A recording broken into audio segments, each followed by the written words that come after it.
Billy, how do you feel? New on Netflix. How do you feel about, because Whittingham was saying he hates having to be the person who goes out there and says, everybody, we need to start again. And Mike Schur is siding with Whittingham, and he's the only one who's siding with Whittingham. Saying what? What was his siding with him? Just saying that it's an unpleasant position to put Whittingham in. Nobody likes that guy. Well, yeah. I mean, nobody likes Whittingham. What do you want me to tell you? I was doing number one across the hall, and then, I took a scenic walk back. That is rare. That's rarely the culprit for why everyone's good. Usually everyone's deep in conversation. And if I didn't say lads, 10 minutes would be 30 minutes. Easily. Well, I would find you out there at 11 a.m. Lots of things are going on here. Lots of moving parts. You know what I mean?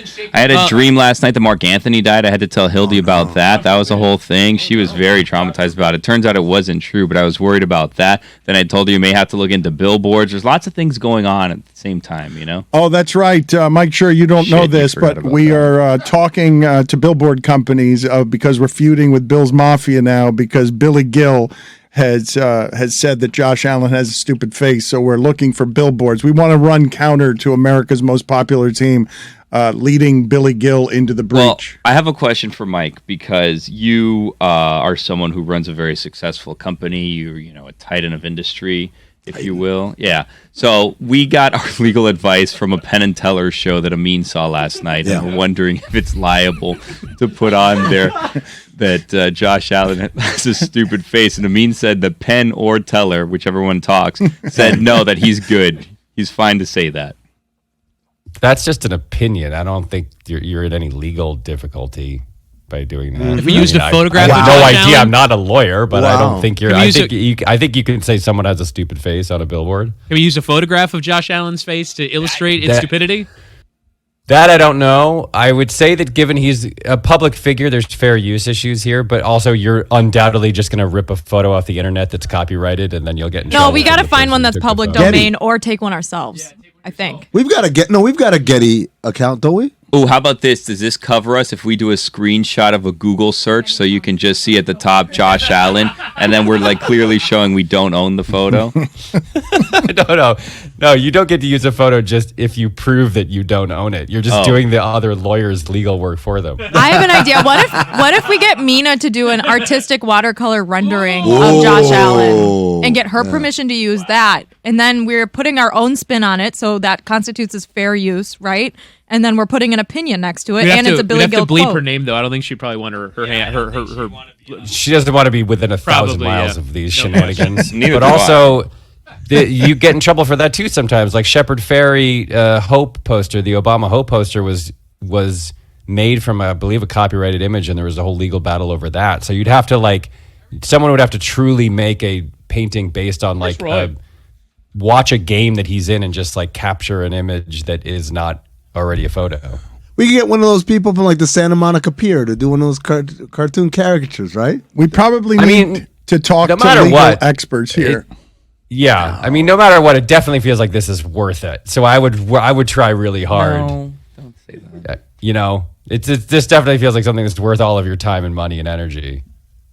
It is. What you've told me so far. It is. We need to absolutely do this. I'm trying to figure out how to do it by the end of the show, but let's do our stat of the day here. Start of the day, start of the day, it is your start of the day. Start of the day, start of the day, it is your start of the day.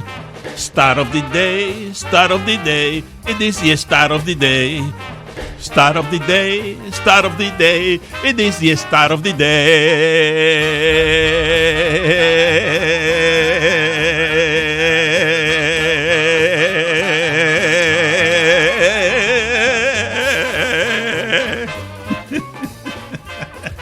Don't know if you talked about this yesterday, but as has been oft mentioned, it was almost 30 years to the day between Cowboys playoff road victories. To put that into perspective, that is the entire length of Tom Brady's career, plus the entire length of Carson Wentz's career. That's a long time. And yet they're a hugely famous team that everyone cares about deeply. Somehow even though we care about them so much. I don't know why. They're not actually excellent. They're honestly the greatest test case in marketing, not in football excellence. The marketing that they have done to maintain their relevancy despite a lack of on-field success is extraordinary. How we look at our televisions right now in here. The Cowboys are on one of them. I mean, First Take can't be too far away from talking about the league. They're the A1 story during football season that guarantees your ratings all fall long. Yep. One of the I also have a top 5 list for you. You asked me yesterday about my favorite names that I ever used on TV shows. All right, we'll get to that in a second, but just a stat for the audience on what happened in that Bucks Cowboys game. On passes more than 10 yards down the field, Dak Prescott was 7 for 7 for 140 yards and 2 touchdowns. Tom Brady was 0 for 5 for 0 yards.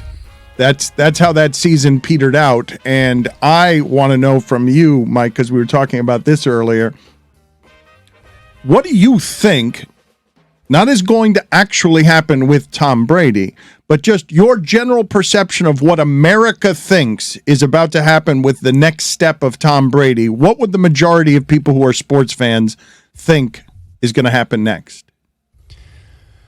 Man, I don't know. I mean, I would imagine that everybody thinks he is going to come back with another team, like that he'll go to Vegas or something, that he won't stop playing, would be my guess. I mean, I have no idea, or maybe everybody thinks he's going to retire. I don't think he's going to retire. I think he's a competition monster who now has another.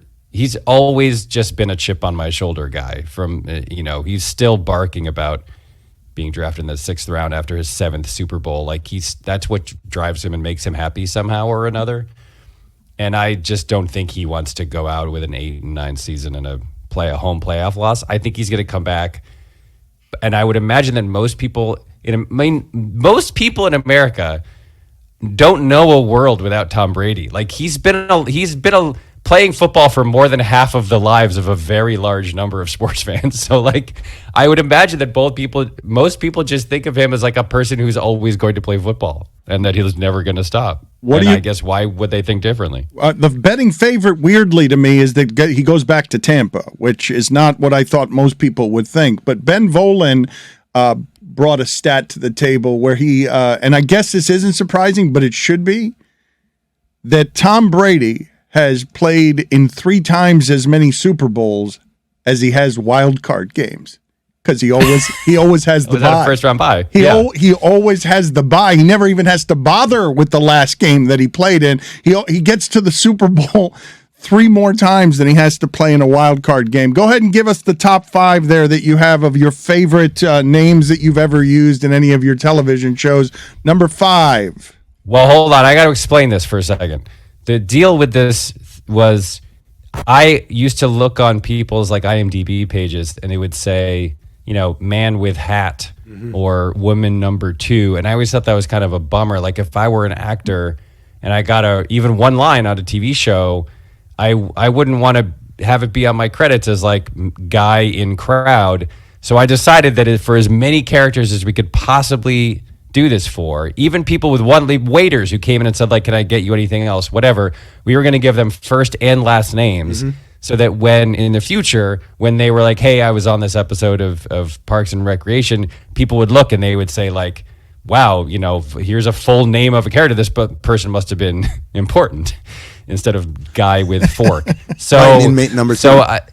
So the problem is, you're helping the careers of actors by the idea. By like saying like at their next audition, yeah, I just played Placido Polanco on Parks and Rec.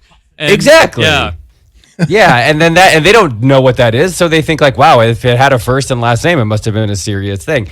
And by the way, that's half of it. The other half is I just love ridiculous names. The problem with this is over the course of 7 years and 25 episodes, you have like a lot of people. You can't make them all John Smith, Phil Johnson, whatever. So the names got crazier and crazier until we were then way down the line of like nonsense. So a lot of these, imagine when I tell you these names, a lot of these people are like literally waiters in restaurants saying like, can I get you anything else? Or a person standing up and saying like, I have a question, and that's it. That's all they did. But these were their names. And also, it's not a top 5 list. It's a top 24 list. Listen, I was just about to ask you, how hard was it for you to pare this down? Yeah, it's a top 24 list. Number 20. So we'll go fast. We'll go fast. Here we go. Ready? Number 24. Eugene Pilo Grimaldi. Do you know what all these people did in all of this? Nope. No idea. Number 23. No idea. Delwyn Burfig. 22. Bill Trickfork. Gotta watch out for the trick fork. 21. Roz Pinwheel. Is someone in your house concerned at how loudly you're saying these names? Nope. 20. It's another day. Brian Raisins. Number 19. Percy Cattube. 18. Dobrel Catamaran. So did you guys make these up, or are these real people in sports or other realms of just life? Names and things Nope. is where we are right now. Like Charles Dickens, right? Charles Dickens claims all these names are real names. There's a catamaran. Where are we? 17? I think so. Carl Turtle Hump. 16. Marv Vavavma. How many V's in that?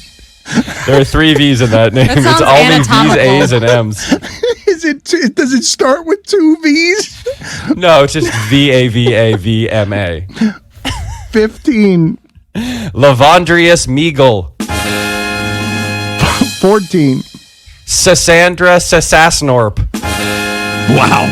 Hey, you are not helping any actor's career with that one. I play Yes, Sandra I am. Sandro. Are you kidding me? You go in and you say, what was this character you played? It starts with 2 S's. Each of her names starts with 2 S's. 13. It's fascinating. Summer Ole Kraken Frog Frong. 2 names ago was Keegan Michael Key. 12. Yes. No, it was Questlove. Oh, It was Donna's Questlove. brother. Yeah. 12. Gunch Merkwell. They do. They do Merkwell. What is his or her nationality? No idea. Dutch? It sounds like the character from Brooklyn Nine-Nine. Isn't there? Well, a lot of this got carried over. I wasn't Okay. at Brooklyn long enough to do this at there, but Dan Gore liked silly names the same way I did, and he named a lot of people that way. There was a character named like the Munch or the Gunch or something like that. 11. Dr. Lip Nerpens. Wow. Sounds like the fake doctor in 30 Rock. Dr. Spachemin. Dr. Spachemin. First name is just Lip, L-I-P. LIPP. 2 P's. 2 P's, of course. Come on, Dan. What an idiot I am. Number 10. Probably Jennings. Wow.